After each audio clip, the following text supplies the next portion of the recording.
Henry Smith regardait la ville d'en haut, par la fenêtre en verre du toit-terrasse. La vue était imposante. La ville semblait s'agenouiller à ses pieds. Une masse de bâtiments, de lumière et de vie bourdonnant sous ses yeux. Mais, malgré cette image de pouvoir et de contrôle, il y avait en lui une tempête énorme, une confusion qui lui faisait mal au cœur, une douleur issue d'une vieille blessure d'amour, de trahison et de vengeance. La bague de fiançailles, cette magnifique pierre qu'il avait donnée à Amelia, était encore enfermée dans le tiroir, comme un souvenir amer d'un amour qui avait fini. C'était un symbole d'est-ce qu'il était, de ce qu'il aurait pu être, d'un bonheur qui n'existe plus que dans la mémoire, mêlé de colère, de ressentiment et d'une tristesse profonde qu'il ne pouvait dissimuler.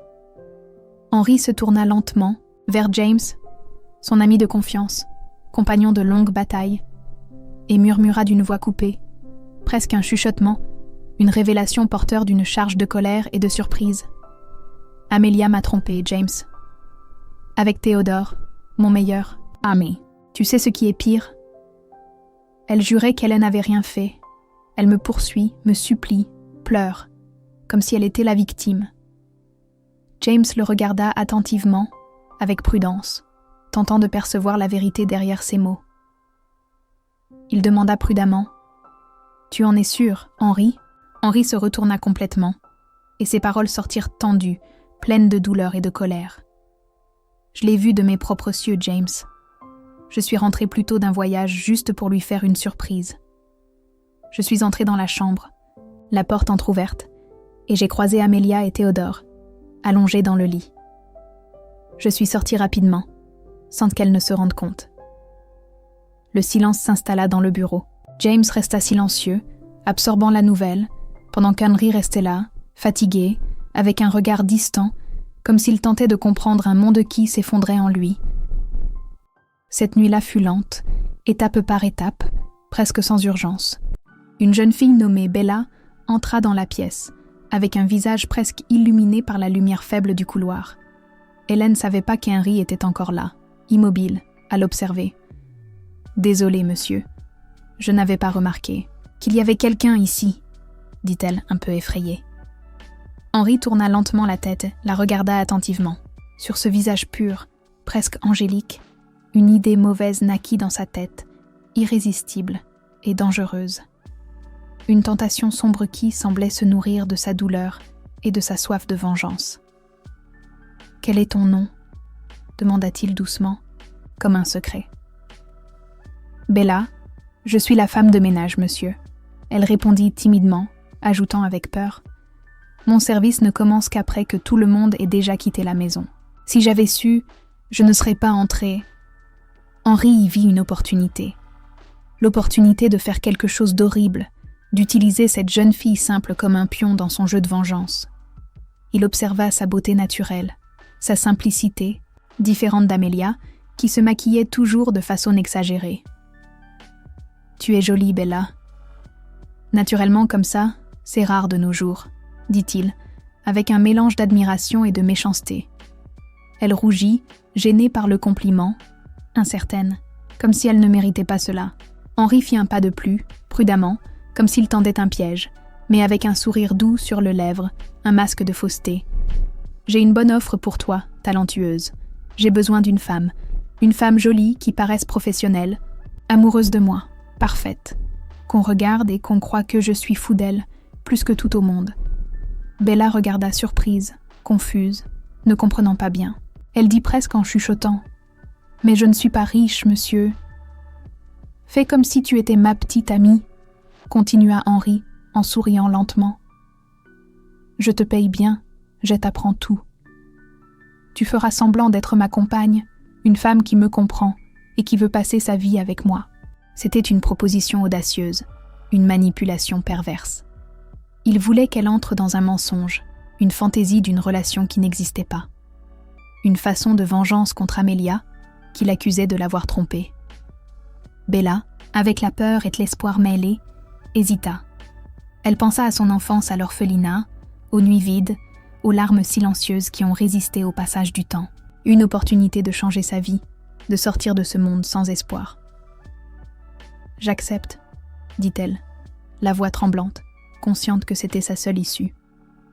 Henri sourit, satisfait, et la laissa à la maison de Madame Emma, une femme qui aidait les gens à apprendre à se comporter dans la société des plus privilégiés. Là, elle apprit à bien s'habiller, à parler avec élégance et à agir avec assurance. En un mois, elle devint une femme différente, plus confiante, plus sophistiquée, prête à tout. Plus tard, Henri l'attendit dans l'appartement qu'il lui avait prêté pour qu'elle y reste pendant qu'il aidait. Lorsqu'il la vit, là, il eut du mal à y croire. Bella était plus belle que jamais, avec une robe de soie, du rouge à lèvres rouge, des talons qui faisaient un mal aux pieds, mais qui mettaient en valeur sa beauté naturelle. « Tu es encore plus belle, Bella ?» dit-il souriant, avec une fierté tordue sur le visage. « Tu es prête ?» demanda-t-il, avec une voix qui semblait venir de quelqu'un qui va participer à une pièce importante. « Oui, monsieur. » Elle répondit, timidement. « Appelle-moi Henri, » plaisanta-t-il, avec un sourire plus léger, essayant de dissimuler sa véritable intention. Et ainsi commença la grande mise en scène. Une fête chez des amis de Henri, remplie de personnes importantes, jusqu'à Amelia, l'ex-amoureuse, qui était là aussi, avec un sourire cachant de la méchanceté. James, son ami, observait tout avec un sourire inquiet et demanda « Henri, tu es sûr que ce n'est qu'un mensonge ? Que cela ne deviendra pas quelque chose de plus entre vous ?»« Bien sûr, » répondit Henri, avec un sourire dissimulant un doute. « C'est juste pour que Amelia devienne jalouse, rien de plus. » Cependant, James, en plaisantant, lança « Alors, ne sois pas fâché si je te dis que je crois que je suis amoureux de Bella. » Henri devint irrité, même en sachant que c'était une blague. Mais, en la voyant sourire, en percevant ce regard brillant, quelque chose se mélangea en lui. D'un côté, un sentiment superficiel, de l'autre, une association plus profonde, plus dangereuse, la possibilité qu'il commence vraiment à aimer Bella, que ce mensonge se soit transformé en une arme pour un amour véritable. Bella, dans ce silence, murmura « Tu m'utilises, n'est-ce pas ?»« C'est juste une plaisanterie », répondit Henri avec un sourire énigmatique. « Quoi d'autre dois-je faire pour que Amelia croie vraiment que nous sommes un couple ?» Soudain, Amelia apparut, souriant de manière insincère et, sur un ton venimeux, lança « Henri m'a trompé rapidement, hein ? Mais fais attention, ma chère. Comme il est, il te troquera bientôt par une autre aussi. » Bella sentit le coup, mais garda sa posture. La provocation d'Amelia réveilla une colère, refoulée, et le souvenir de la trahison remonta à la surface. Alors, d'une voix ferme, elle répliqua. « Celui qui connaît la trahison ici, c'est toi, Amelia. Tu as trompé Henri avec Théodore, son meilleur ami. » Le silence envahit la salle. Henri, furieux de l'audace d'Amelia, se mit aux côtés de Bella. « Ça suffit, Amelia. Laisse Bella tranquille. Elle est bien meilleure que toi à tous points de vue. » Amelia sortit, irritée et humiliée, alors que la musique résonnait comme un contrepoint à la tension. Henri et Bella tentèrent de reprendre la légèreté en dansant une valse, mais l'atmosphère était déjà chargée d'émotions conflictuelles. « Pourquoi me regardes-tu comme ça ?» demanda Bella, se sentant vulnérable sous le regard intense de Henri. Henri la tira doucement par la taille. Pour la première fois, la mise en scène perdit tout sens, au profit d'un sentiment sincère. Il s'approcha, comme s'il révélait un secret, et Bella sentit un frisson. Henri toucha son visage avec tendresse, comme s'il découvrait chaque détail de cette femme qui n'était jusque-là qu'une pièce dans un plan. Leurs lèvres se rencontrèrent dans un baiser doux, chargé de promesses qui transcendèrent le mensonge. Cette nuit-là, dans l'appartement de Bella, Henri confessa qu'il ne pouvait plus voir cela comme une simple vengeance. Il tombait réellement, amoureux d'elle, mais demanda néanmoins qu'il continue la mascarade encore un peu, jusqu'à ce qu'Amelia soit convaincue que tout était terminé. Bella, elle aussi, se laissa envahir par les sentiments qui fleurissaient dans son cœur. La force qu'elle avait utilisée pour se défendre se transforma en courage pour aimer.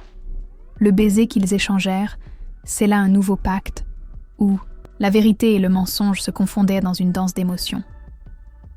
Bella se voyait comme une actrice qui ne voulait plus suivre le scénario, et Henri comme un homme découvrant la beauté d'un amour inattendu. En se préparant à dormir, Bella réfléchit à la transformation qu'elle avait vécue. De femme de ménage à protagoniste d'une histoire d'amour, elle était devenue une femme forte, capable de lutter contre le destin et de trouver le bonheur. Henri, à ses côtés, n'était plus seulement le businessman froid et calculateur. C'était un homme qui avait appris à aimer sincèrement. Les masques étaient retombés, et la lumière du matin révélerait à quel point la mascarade leur avait appris ce qui compte vraiment: l'amour et l'acceptation. Et ainsi, la trahison, la vengeance et le plan de tromper tout le monde devinrent le point de départ d'une histoire d'amour improbable, mais belle. La femme de ménage, autrefois incertaine, s'épanouit sous le regard passionné d'Henri, révélant une force et une beauté qu'il n'aurait jamais imaginées. Libéré des chaînes du mensonge, Henri confessa à Bella ses vrais sentiments. Plus de jeu ni de mise en scène, il se déclara, demandant une chance de construire une relation authentique, basée sur l'honnêteté et l'amour. Bella, d'abord hésitante, vit la sincérité dans ses yeux et la transformation dans son cœur. Elle décida alors de risquer, de se laisser emporter par ce nouvel amour qui naissait. Leur relation fut légère et intense, une redécouverte quotidienne. Ils apprirent à admirer les qualités de chacun, à soutenir leurs rêves et à surmonter ensemble les défis. Inspirée par Henri, Bella trouva sa voie et commença à s'engager dans des causes sociales, utilisant son histoire pour inspirer d'autres femmes à croire en elles-mêmes. Henri, de son côté, devint un homme plus sensible et généreux, valorisant la simplicité et la beauté de la vie à ses côtés. La demande en mariage arriva dans un moment magique, dans un décor simple, mais chargé de signification pour eux deux. Les yeux pleins de larmes, Bella accepta, scellant l'engagement d'une vie à deux.